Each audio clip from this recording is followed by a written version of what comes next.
తొలివారం nominations heat మామూలుగా లేదు.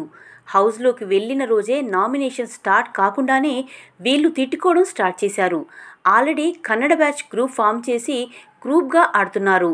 తెలుగు వాళ్ళని సైడ్ చేస్తున్నారు. ఆల్రెడీ నిఖిల్ ఫేవరిజం చూపించి బాగా ఆడిన అఫ్రీదిని పక్కన పెట్టి మరీ యష్మి గౌడని చీఫ్గా ఎంచుకున్నాడు.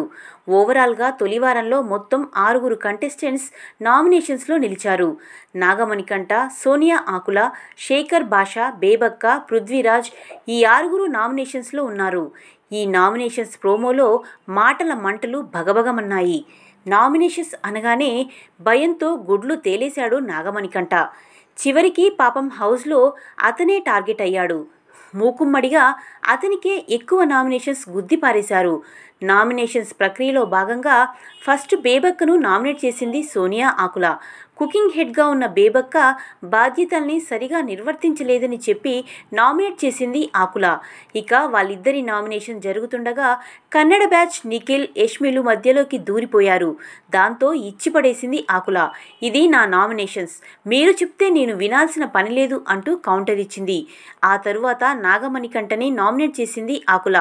ఎవరితోనూ మాట్లాడడం లేదనే రీజన్ చెప్పడంతో మణికంఠకి కాలింది. కట్టేసిన కుక్క మొరిగినట్లుగా మొరడం నా నేచర్ కాదు అంటూ ఆకులకి దిమ్మ తిరిగే కౌంటర్ ఇచ్చాడు మణికంఠ. ఆ తరువాత శేఖర్ భాషాని నామినేట్ చేశాడు మణికంఠ. వీళ్ళిద్దరి మధ్య హీట్ డిస్కషన్ నడిచింది.